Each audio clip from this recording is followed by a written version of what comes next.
Welcome back to the Go Slow to Go Fast Lifestyle Podcast. I'm Kendra Chapman, your host, and this is the space where we talk to fascinating people about how they go slow long enough to realign with what truly matters most so we can move forward with more clarity, intention, and purpose. Today's conversation is a great reminder that success starts within. If we want to attract more, if we want to make more money, if we want that financial freedom, if we want that lifestyle that we're seeking, that we've been working hard to create, then it all starts with us. You also have to do the work inside to tackle that lack mentality, to tackle those negative voices from within, to know that you're worth it all, that you are enough and you are worth the money that you want to charge for your services or to get that promotion. Whatever it is that you are searching for, you're enough. And so then you just have to show that to the world to attract more. And so our conversation today is with Ash Shukla. He is a financial guru who came to the United States with $20 in his pocket. And now he has a successful business and he coaches others on ways to make money and be successful. And we all know it's not about the money. It's about having the money so you can be comfortable and live the life you want, right? Because we all are truly searching for that. And it's going to look different for everybody. Ash breaks down what you need to do to bust those limits, those limiting beliefs about finance, about money, about your worth. And we get into all those details. So stay tuned and find out what he has to share. What's his secret to success? Let's dive in.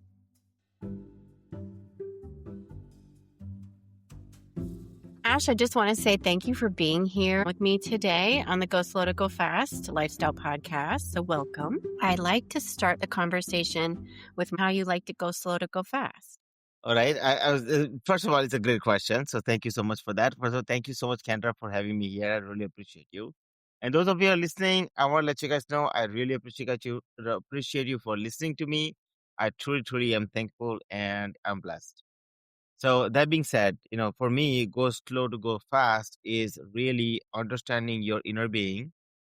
And once you understand your inner being and then you take whatever action or whatever you're looking to go, you can always slow down first and then you can go faster that way. Yes, I think it's good to have both in your world, right? Knowing when to go slow, when to go fast. Absolutely. And yeah, for you, Ash, before we get into your background and talk about your story, is there anything that you do in your daily practice that you want to share with viewers and listeners about how you start your day or end your day? So for me, when I begin my day, every morning when I wake up and every night when I go to bed, I do 10 random gratitudes. So these gratitudes are totally random. They're not specific to, one way or the other. Okay. And the randomization is thank you, my pillow. Thank you to my bed sheet. Thank you to my, it goes to a level where, so it's really totally random, right? So that's first thing, because it gets my brain up and running, early in the morning or at night. It helps me to slow down. And then I'll do 10, like 108. I'm sorry, please forgive me, thank you, I love you, the hope, no prayers. So I'll do that every evening. So every morning and every evening I'll do both of those. And then I look at my vision board. That's lovely. How often do you update your vision board? Do you set it up at the beginning of the year or a certain time of the year? And then For me, there are 5 areas of life that I constantly focus on: health, relationship, business, finance, spirituality. And then depending on what area I need to work on. So I am working on, most of my areas are pretty set up. Like my spirituality is pretty set. Uh, finances are in a very good shape. Business wise, is where my growth patterns are, and my health are the 2 main areas I usually focus on. And then rest of the areas for me, like relationship is already set up for me as well. So I look at the 2 areas and I constantly, because I'm constantly going up, right, in those areas. And the reason why I ask you all those probing questions is I'm just fascinated to know what your personal practice is, but also just, especially for successful people out there that I have as guests, it's always good to kind of know what your day looks like and how you incorporate those strategies. Yeah, yeah, yeah. Thank you so much for Yeah, asking that question. for sure.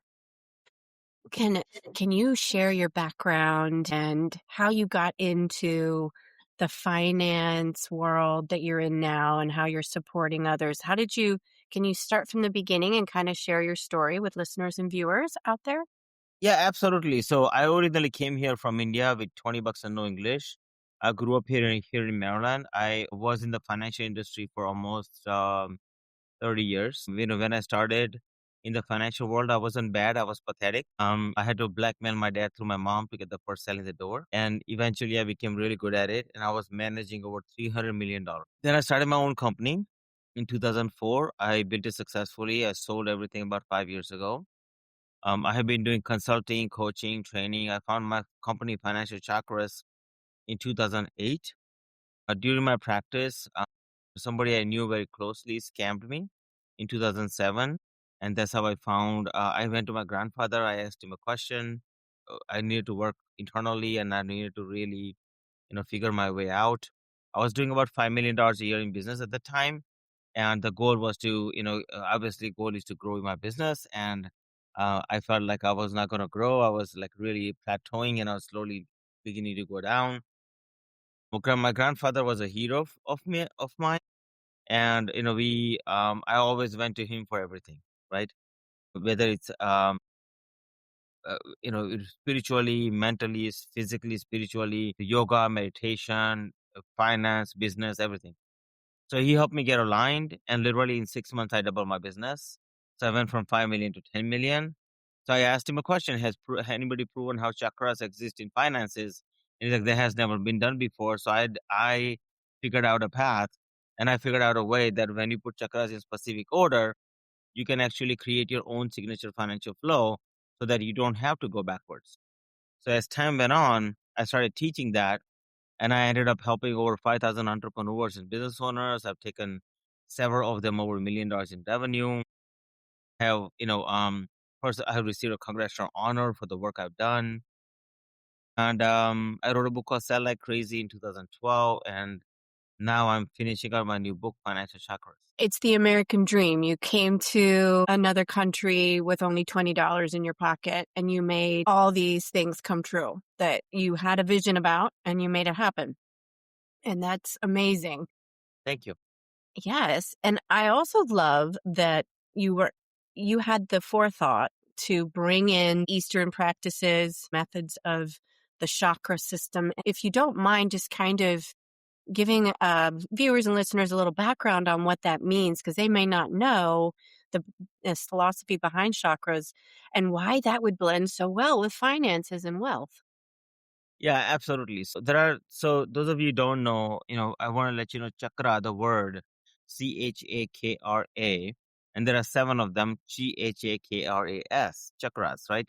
And they reside in your base of your spine. So right, is they start at the base of your spine, right between your private and your rectum, the tailbone, okay? And there are 7 of them, which I will explain in a second. But let's understand the word first, chakra. What does that mean? Where it came from? So chakra, the word came from, the oldest text called the Vedas, Vedas, Vedas. And basically, this book of Vedas were written, there are 4 Vedas in Indian culture. They were written up in about 1500 BC. And that's where the word chakra was written for the first time. The word chakra means wheel, like a wheel of a car, or it's a wheel. And there are in your body, as to be said, there are 7 chakras in your body. So these chakras govern your emotions, your physical and your etherical body.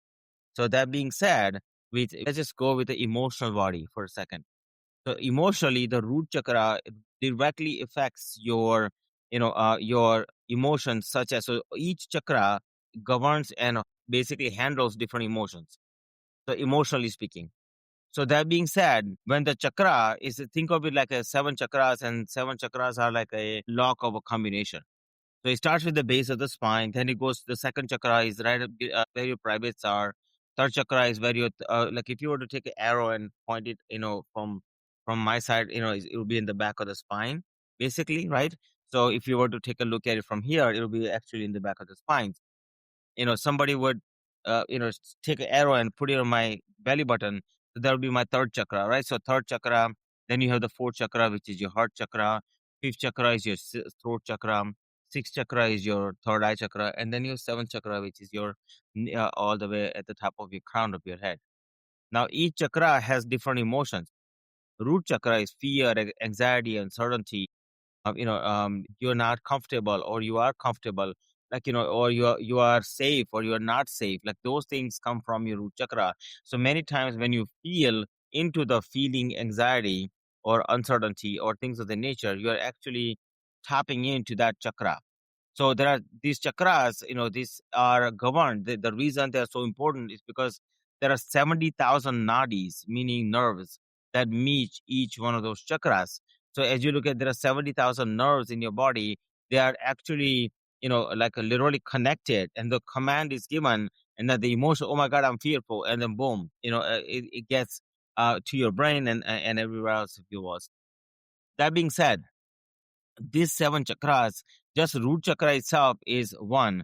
Then you have, the second chakra. And so each chakra has its own little governing body, and each chakra has its own emotions, if you will, that they're controlling you as a human being. Now, every time you are emotional, I'll give you an example, understanding. So this is your goals and your dreams.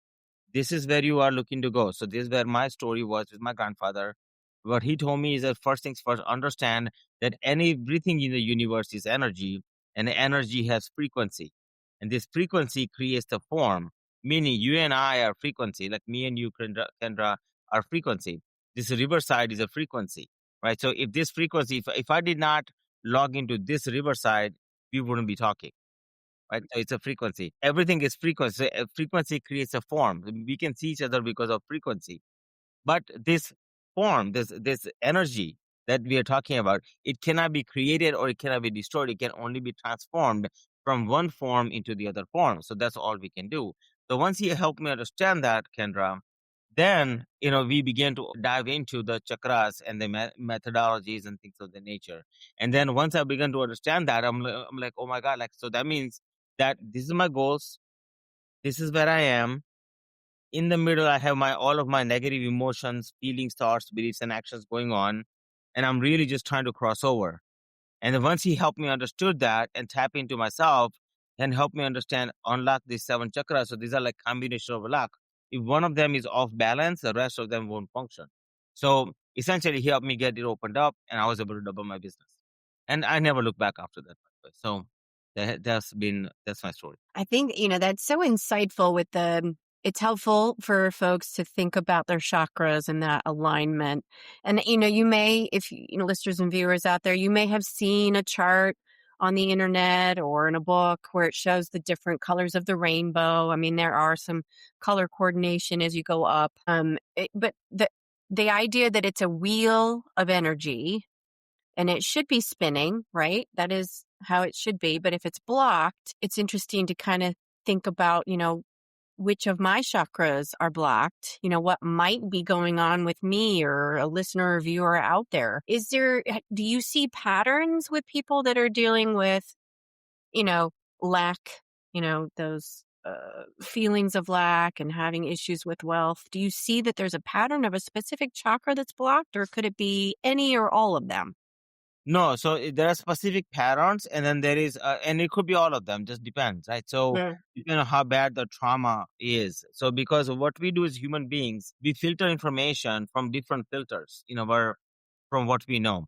So I'll give you an example. Yesterday, I had a client of mine, and she owns a pretty big, company. It's a doggy spa company, and she comes on board, and she's like Ash, like elderly person, somebody I love dearly. They're a very good client of mine, and they're like, Ash, I've been told, her belief system since she was growing up. Now, I didn't know when I was doing the breakthrough for her, but what happened was she was like, I believe that you can't do business in a hoodie. Right. So what happened was we had gone to a conference, and we both belong to this group. So we both had gone to the conference, and I was, going to the mic and speaking and like really just sharing, who I am and things like that. And we were discussing, she's part of my VIP mastermind group. So she's discussing, she's like, Ash, you always were up there. I said, yeah, because it's a free opportunity for me to, publish, what I'm doing. And she's like, yeah, but I wouldn't do that. And this is how the conversation came about. And she's like, well, yeah, but I feel, like, now she was dressed up at the conference, right? But she's like, I feel like, I can't really go in public, in a hoodie. But the fact is, she was in a hoodie when she was talking to me. So we were having conversation, and then I helped her like create a. So what I do is, one of the things I do is I create breakthroughs. There are specific exercises I did once I understood where she was coming from. What I found is her root chakra was really, really blocked off. And then what she was doing is, she's a very intellectual person. So she would go into her third eye chakra. And when she goes into third eye chakra, she goes into the loop of like scarcity and anxiety and uncertainty and all these things. And it kept on going, kept on going, kept on going. So once I created a breakthrough, right? Like she's like, after the breakthrough was done, it was so ingrained in her since she was a child, because her mom actually was always dressed up, and she said you should never leave a house without dressing up. Now, that's a belief. A belief is like anything that you say, I can't do this because. Any sentence that comes after because is a belief. And beliefs are harder to break, they're more ingrained in you, and they are much tougher to overcome. So once I did that for her, so normally I can do a breakthrough within 15 to 30 minutes. I can create a breakthrough pretty easily with anyone. So I'm talking to her, and she's telling me this thing, and I create a breakthrough. Did you not? So when you have a breakthrough, right, like that, where she literally had a breakthrough, and she's like, Ash, I can now be in a hoodie, and I can be in front of, doesn't matter how many people. Her social media fears went away. Her anxiety of meeting other people went away. Her anxiety of, her talking, I'm sorry, talking to other people went away, right? And she's now, next time when she goes to the conference, she's like, I'm going to go up there and I'm going to speak, and I'm going to make sure that I'm in a hoodie. So the example is very small, but yet very profound, because she was so scared. And she was constantly saying to herself that I am not good enough. That was the main issue. So the question is, how do you do that? I'll give you a second example on that. A client of mine came to me about a year and a half ago, and financially total mess. Talk about like, she was undergoing negative $6,000 a month. Okay. And she's like, I want to work with you. She starts working with me. And literally, in like I helped her with some things, energetically get aligned and all that stuff. Her thing was, she was a overspender. Like she just loved to spend for her kids, and nothing wrong with it. She was helping her children and all that stuff. And she has a big family she's taking care of by herself. So expenses are there. I mean, by nature, right? Because you're raising people. So that being said, I started working with her, and first thing I noticed is her second chakra is really, really opened up. She loves to take risks. She loves to like just do things. And her third chakra was, she kept on feeling like, I need to feel important. I need to feel like really, I need to make sure like, I'm the breadwinner. I take care of people. So a lot of ego stuff was going on. So I started working with her. I created breakthroughs, emotional breakthroughs for her. And then I also helped her with strategy, like financial stuff. I can't give financial advice anymore, but basically I was able to help her out. Year and a half later, she was in debt, let's just say good amount. She has paid off almost 60% of all her debts. Cash flow wise, she's cash flow positive, right? So she's turning the corner in 1 year. And now, so that's what it does. When you cross the bridge, and when you really cross the bridge and get to the next level, that's exactly what it does. So you really get to have that sense of accomplishment, sense of freedom, sense of peace, if you will, right? So that's those couple of stories I can share with you to let you know that, it's possible for anybody to do this. Yeah, it sounds like what you do when you, and I'm just going to put this in my own kind of words, and you can tell me if I'm on the right path or not.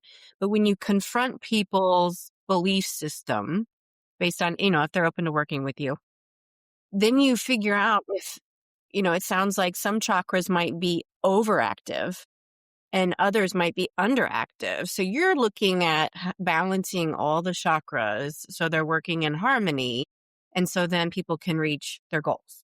Yes, yes. So exactly. So it's not about confronting, but it's more about understanding, because it's understanding because it like for instance, like let's say that somebody's stuck in a whatever pattern that may be in 5 areas of life, right? So I always say there are 5 areas of life: health, relationship, business or career, finances, and spirituality.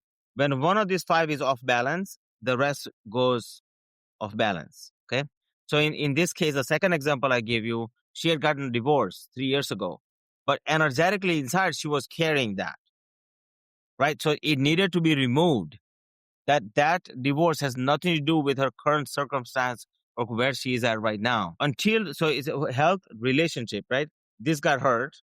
So when this got hurt, now it's like this. She's trying to grab something, right? She can't grab it. You have to have 5 fingers to grab something, right? Or you have to have 5 fingers to say namaste and cut through the noise in your life. So that's what it does, is really helping you align yourself internally so you can get to the next level, whatever the next level is, essentially. Right. So you're really working with them it's a gentle approach. You're working with your clients to understand where they're blocked, and then you help them free up that energy. That energy, yeah, exactly. Okay.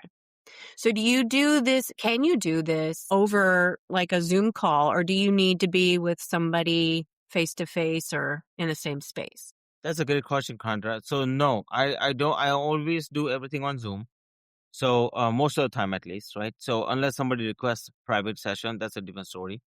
But typically speaking, it's on Zoom, and it's just as effective as doing it in person. It saves 2 people time. Okay, I do this for companies. I can do it in groups. It doesn't have to be one-on-one. Most of my stuff is in groups. When people come. So my goal is to make the maximum impact, and the best way to make the maximum impact is really making sure that I am delivering content in terms of like mass audiences. Some people do request private sessions. Like I have a company I'm working with right now. They want a private session from me. They want certain type of breakthroughs, and they want to keep it private. And that's okay. Yeah. So that sounds like you're versatile and you can work with groups or individuals, whatever they need, which is great. Yeah. And it's great that you can do it in person or virtually. Yeah, exactly. Yeah. So Yeah. can you talk us through a little bit about the mindfulness influences that affect business decisions? Can you kind of walk us through that? Maybe how you work with a team or a business or an individual on those kinds of ideas? Yeah. So mindfulness, as a topic. So if you think about mindfulness, okay, by definition, okay, the question becomes as to what is really mindfulness. So mindfulness is being able to understand yourself, understand your surroundings, right? And understanding the people you are really dealing with and the impact you're looking to make. So when you have a proper balance on those 4 areas, right, you are able to assess everything in a proper manner and move things forward. So when it comes from a mindfulness, daily practices are very crucial, because when you are concentrating, like I do this thing called daily wealth manifestation with people every morning and every night. So every day from 8 to 8:30 Eastern, and then 8:30 to 9 Eastern, both times I do it. Both the times when I do them, I work with the people's subconscious programming, because everything is subconscious. So there are about 86 billion neurons in your body, neural pathways in your body, and there are 60 million cells in your body. So this neural pathways is what creates this energetic center. 7 chakras are commanding that, right? So these neural pathways determine your destiny. So when you are not in a calm state, in a mindful state, you end up taking hasty decisions, and then it it's a gamble. It could be right or it could be wrong. But the question then becomes as to ask yourself a question, where has that gotten you so far? If it's not very far, like, you experience that you have either you look back at your life and you go, I am literally like, I'm going up and down and there are highs and lows, no problem. But overall, I see sideways, right? Or you might see that you have gone down in the wrong direction, or you might feel stuck. But the reality is your goal is to go up. Okay. And mindfulness allows you to do that where you can take a pause, i.e., give you an example. I went to a conference with a friend of mine, and at the conference, something was offered. In this case, it was a retreat or something. And this person is a pretty big business owner, multi-million-dollar business. And when I know their money situations because we have talked about it, their business health, if you will. And I didn't know, but they ended up, just out of emotions, they just, like they always do, right? They just started to work with me, so they're still learning how to do things. So, but they went ahead and did it. It was $6,000 and some change. That was the package. For this executive that I'm working with, it's not a big deal. They have cash flow to take care of it. The issue is the cash reserves and other things that we've been talking about. So we talk, and I found out that they've signed up. Now, for me, right, I asked a couple of questions. I said, can I bring a spouse? Now, this place is beautiful, but they're going is absolutely gorgeous.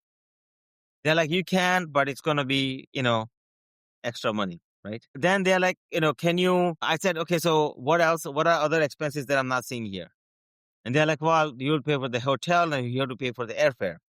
Now, this wasn't announced from the stage. It just was announced briefly, but not really, right? So mindfulness allows you to take a breath and say, okay, what is it really going to cost me?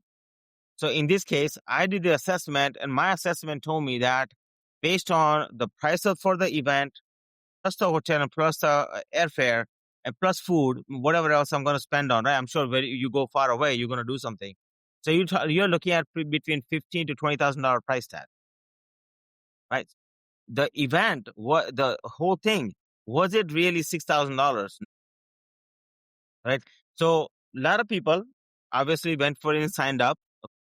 But what happens is they haven't taken a decision. In that sense, when they are not mindful, they're making a decision. So there's a difference. There's a making a decision, meaning you emotionally just say, oh my God, it's a great idea, and you jump. Okay? That's one way. You're coming from your... So what they're doing is they're awakening your chakras internally, and they're hitting you at a different angles, right? And trying to have you buy emotionally. Essentially, people buy emotionally, define it logically. So the question is, when you're not mindful, you're not doing that. You are literally in a numb state of just emotional high. And that's how this person was making the decision. So that being said, assessing that is very crucial. To me, it is. So is it a good idea? Yes. Is there a good place to go? Yes. Is it beautiful? Absolutely. Is it going to be a good time for 7 days? Yes. Right? Now the question is, now let's talk about, is it a good investment within myself to improve myself? Yes. The real question is, am I willing to pay the price? And I'm not willing to pay $15,000 to $17,000 for a 5-day thing, right? To go sit in a spa somewhere and just feel good about myself, right? So it's not necessary. Makes sense for me. Well, it may be necessary for somebody, that's fine. But then the most important question that comes, being mindfulness, is am I willing to pay the price? And can I bear the cost? Am I willing to pay the price, and can I bear the cost? So am I willing to pay the price of time, space, and money? All three aspects. Time, meaning my time as an executive. Space, meaning my space, in my schedule, right? And financially, am I willing to pay the price? And the answer was no. The answer is no. But more importantly, can I bear the cost? Many times, the reason this client, that I'm working with, right, they're not going to go anymore. But financially, can I bear the cost? Meaning, if I lost everything, and I didn't get anything out of it. Can I actually afford that? Can I say, okay, you know what? It's okay. Like, we are right now making a decision about our kitchen. I'm sitting in my family room area, and my kitchen is right here. Okay. So as I'm talking to you, literally, me and my wife, we are making that decision. A friend of mine, he can do a pretty good job. That's what he does. They buy houses and flip and all that. So they happen to have a lot of contractors. So we ended up talking, and they're like, outside of my house, there are big gutters, the water gutters. So one of them fell out, and then just conversation started. And then we've been wanting to do kitchen for a long time, uh, years worth of long project. Okay. So they're like, we're going to do, my wife's like, I want to get granite in the house. Okay. No problem. We want to, get a hoodie instead of the microwave that we have. We want to get like a kitchen hoodie, right? That's just basic, nothing huge. Okay. So we are literally like sitting down, and then the guy was like, our friend is like, oh, don't worry, we take care of it. Oh, don't worry, we take care of it. I'm like, no, no, no. I need to know the other answers the questions I have, right? So I spoke to him today. I got everything satisfactorily, right? And we have few things that we want to get done at a price point that's good for us, right? That we feel we have a budget that we have decided that we can invest in the house, and we'll be okay with that. Make sense? So mindfulness allows you to take a pause, right? Allows you to take a pause and make the right choice. So that's what mindfulness allows you to do. Why is that important? Is because in the future, when the right opportunity comes, where you have time, where you can compound your effort, you have the time, money, focus, and space available to pour into that and get a lot more return on investment out of what you're doing. And that's why it's important. And that's how it works. Yes. I mean, I was totally making those connections with your discussion around all the questions that you need to know to ask. I mean, part of it is being informed about, what your goal is. You need to be able to ask the right questions to figure out, does it meet your needs of what you Yeah. want? But then you also need, I was looking up the definition. I know there's that term out there in the finance world of ROI, but it is about that return on investment and making sure that you understand what that means. And is it to your benefit? Yeah. And then the only way to do this is that I do this daily wealth manifestation that actually helps quite a bit to a lot of people, right? Like, my client who was about to make a decision, they paused themselves for the first time. They're like, normally I would have just jumped at it and would have just signed up, right? So, but meditation, like manifestation that I do, I work with subconscious programming, and then I go into your 5 areas of life for balance: health, relationship, business, financial, spirituality, right? And last but not least, we celebrate every day. So we create new celebrations in your life. So we actually bring up good memories and we erase bad memories. So that's what that does. So every single day, the result is you are becoming more mindful, you are becoming more holistic, you are becoming more aligned, you're beginning to make proper decisions that is going to be good for you and your family. Yeah, and I think through all of that process of really focusing in on those 5 areas of your life and the daily celebrations, I think you're probably rising or helping people increase their vibration, their frequency. So they're going to be bringing in more of what they want. Yes, that is the main goal, right? So to help you align yourself and you can be at a better frequency and you can get to the next level. Right. And so for folks out there right now who are thinking, well, maybe I've got a chakra blocked or more than one, or there isn't alignment somewhere in their 5 areas of, focus for their life, or maybe they're not celebrating enough. They're not thinking about what they're thankful for, their gratitude Hmm. moments in the morning or the evening. These are simple things that you can build into your life, but what advice would you give listeners and viewers out there if they're an entrepreneur or thinking about writing a book or starting a business one day? What would be some advice that you would give them to get started? Okay. So the first things first is, like understand, like, if I was starting over, let's say, I go back 30 plus years. Okay. I was naive. I was 21-year-old kid, didn't know any better. Okay. I saw financial services industry. I was actually studying computer science and minored in math at the time. And as I was doing that, I ran into financial services and I really just jumped in. Honestly, like, somebody shared an idea with me. They used to be with one of the major banks. And I said, I like the idea. And they hired me in the sales, if you will. And I was pure sales, commission sales, if you will. And I didn't know any better. I just jumped in. So most entrepreneurs make a mistake of thinking too long. If you have an idea, learn to trust your instinct, right? Learn to trust your instinct. If your instinct is telling you to slow down, slow down. If your instinct is telling you to go fast, right? But listen to your subconscious mind and really be sure that that is the right way to go, right? Overthinking is a disease. Stop it, right? So when you come from your third chakra, your third eye chakra, your third eye chakra is right here, and it's literally, you know, giving you. So it's a logical loop. It's taking you in logical loop, right? What if then loop. So in a computer science programming, we used to learn that, right? What if then loop, zeros and ones. But what if then loop, okay? And this would just computer would go in a loop and a loop and a loop and a loop and a loop and a loop, and it would never end. So if you're an entrepreneur or a business owner, first thing is just get started. But at the same time, listen to your instinct.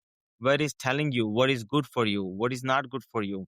Stop fighting the uphill battle, because what most entrepreneurs do is they have a hill to climb. We all know entrepreneurial journey is a hill, okay? But what we tend to do is make it into cliffhanger. We are expert at that. We make it a cliffhanger and say, well, how come I can't climb that thing? And then you, instead of a cliffhanger, you kind of make it a cliffhanger that goes against you. And now you're up the rock over here, versus over here nicely climbing the hill, right? So, first things first is stop making it a cliffhanger and stop making it so hard. Just go simple. Start from where you are and start with the idea that you're going to build from scratch. From, like, keep your expenses low, keep your income really high, keep going with that. Because I know a lot of executives firsthand, Kendra, is that executives, just because they're an executive, that doesn't mean they have money. Just so you know, they might be making a lot of money for the company, but a lot of executives are, let's just say, broke. Okay, like I'm just gonna be put it out there for you. But literally, like, I've talked to executives where they make millions for the company and they have nothing, not even few $100 or $1,000 a month to spare. That's sad. That's sad. I'd rather have a business where I'm making $100,000 a year. I'm saving 80%, 60%, 50% of that money, right? And paying to myself. And that's a better business to me, because think of it like an investor, right? How would an investor buy my business? Investor would buy your business when it's profitable, not because it's a concept that might work. That's not what they buy businesses on.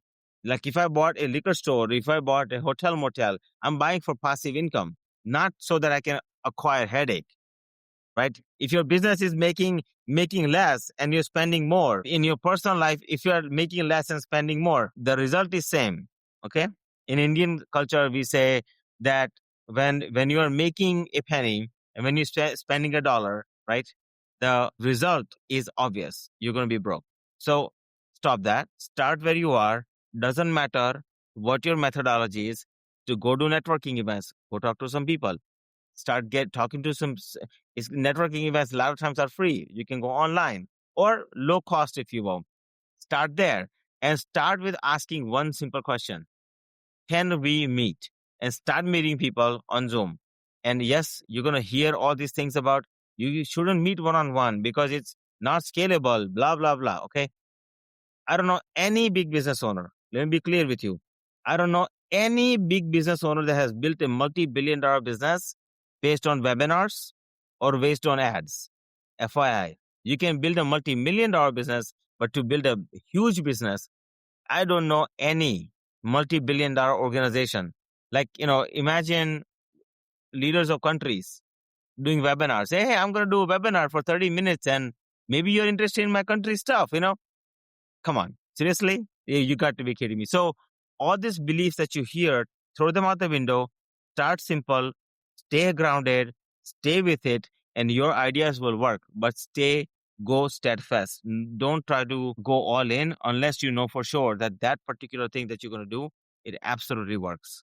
And then once you know it works, you got your mechanism down, go for it. Because what you're looking for is conviction. To find a conviction, you need three ingredients. You need magic, you need logic, you need science. So magic is your belief that you can do this. Absolutely will work for you. Logic is your own logic. My logic is very simple. 10 appointments a day, 3 appointments a day keeps poverty away.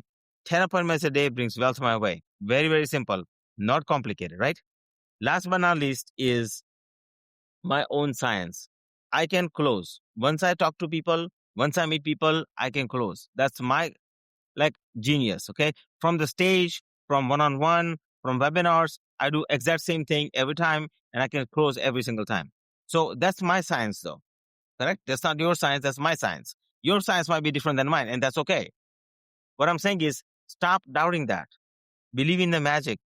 Go with your logic and create your own science. And along the way, you're creating your own rhythm, your formula that works for you. That's cookie cutter for you. And when you do that, you can build empire. But stop copying. Stop talking to other people. Go with what you know. That's what I would say. Yes, there were some good nuggets in there, and I think number one is just get started. Don't stay in your head about all the things. Just get started. Yeah. Just get started. Listen to your instinct. Your energetics are telling you, your chakras are telling you, right? And where to go. You're listening to too many people. Cut out the noise, filter out the noise. And if you want to learn how to filter out the noise, you're most welcome to come to any of your listeners are very welcome to come to my wealth manifestation. And I'm happy to give it to them for a few days for complimentary because of their listening to this. That's lovely. We can make sure that information is in the show notes unless you want to share right now how to connect with you. We can do both. So where can people find you, Ash? Okay, so on I have a website, financialchakras.com. So Mm-hmm. financial chakras.com. Okay, so they can find me on LinkedIn, Facebook, pretty much everywhere, including TikTok. So if they want to find me, they can find me, no problem. And in terms of connecting with me, just connect with me on any one of those platforms. And on my website, you can there's a book a call with me button. You can just book a call, and I'll be happy to talk. Lovely. So do you have any final thoughts for listeners and viewers out there before I let you go? Final thoughts are, guys, I want to let you guys know that you are built but I created this calculator, Kendra. And in my book that I'm writing and the calculator I have created, I created a mathematical equation on how to measure your potential in dollars and how to measure your emotions in dollars. So I will tell you firsthand, having done many calculations for many people, that you're worth trillions of dollars. Okay. So don't let anybody tell you that you cannot do this or you cannot do that or you cannot make this or whatever else. Everything that you hear, the feelings, thoughts, beliefs, and actions, that's the order everything comes in. Whatever you have heard negative about you or somebody or about somebody else, right? It's all made up by human beings. All feelings, all emotions are lies that are just created. Okay? They're not good or bad. It just is. But at the end, they're created. They're fabricated. So the emotions that is striking you personally, when somebody says, you're telling yourself inside, maybe you're saying, I'm not good enough. Maybe, I can't do this because. Maybe your phrase is, something to blank, blank, blank because, right? These are your belief systems. Maybe you're feeling like when you're sitting down and really just feeling, you go, oh my God, I feel anxious. And this lady that I talked about first, she was feeling nauseous when we were talking about her past and we were trying to overcome that, right? So you might feel some of those emotions and that's okay. Okay. But what I can tell you is that all of that is under your control and you are the master. You hold the key to that kingdom and you get to control that in any way you want and you get to channel that in the right direction. And once you understand these 7 chakras, in which I'm happy to, share with you guys, but once you understand these 7 chakras and you really start aligning yourself, you can have the mastery, the key to your kingdom, and you can literally accomplish anything. So that where you are to where you want to go, you can turn all of these four things into positive feelings, thoughts, beliefs, and actions, and you get to create that bridge and go over on the other side like that. Okay, so that being said, I would love to say thank you so much, Kendra, for having me, and I would love to invite you guys to come to my website, look at one of the events I do. It's a 3-day event I do. In this 3-day event, go to events tab and you will find my 3-day event where I can actually help you understand your chakras, help you create your signature financial flow so that you can get out and get to the next level. So that is it's my wish to the universe to may it give you all the health, wealth, and happiness that you deserve. I love that you've found your purpose and you've been able to meld the teachings from your grandfather into how you started out coming to America with only $20 in your pocket. So Yeah. that's an amazing story. Thank you for sharing with us and our listeners and viewers today. Thank you so much, my friend Kendra, for having me here. I really appreciate you. And I want to let your listeners and viewers and you know, Kendra, that I love you. And we all need a little bit more love in the world. So thank you for sharing that as well. All right, everybody. Thanks for being here. Well, that was a truly powerful conversation for me to be able to walk through that with Ash, and I hope that you agree. And if you found this content resonating with you, I hope that you pause and take note of what you want to take away from this conversation and jot it down, maybe write it in a journal or make a note in your planner, or just pause and reflect and decide what you're going to do differently moving forward. Or did this just resonate with you and reconfirm all the things that you're doing are the right things, and just keep moving forward, right? One breath and one step at a time. So it's just a good reminder that this is a space where we have those great conversations. We're building that great community of like-minded individuals like you out there. So thank you for tuning in. And if you've stayed this long, that means that something's resonated with you. And I hope that if you haven't already, that you take a minute and subscribe, possibly like the video, so I know that you want to see more content like this. And you also make sure that you never miss another episode. So, and when you get a chance, if you could just share this episode with a friend or two, that would be awesome, because we want to keep building an audience. So the more we have this community online, the more content I can bring to you guys that makes sense and resonates with you. So keep giving me feedback, keep letting me know, and just remember, the light in me honors the light in you. And as you head into the rest of your week, let your light shine through. Go slow to go fast, and thanks for listening.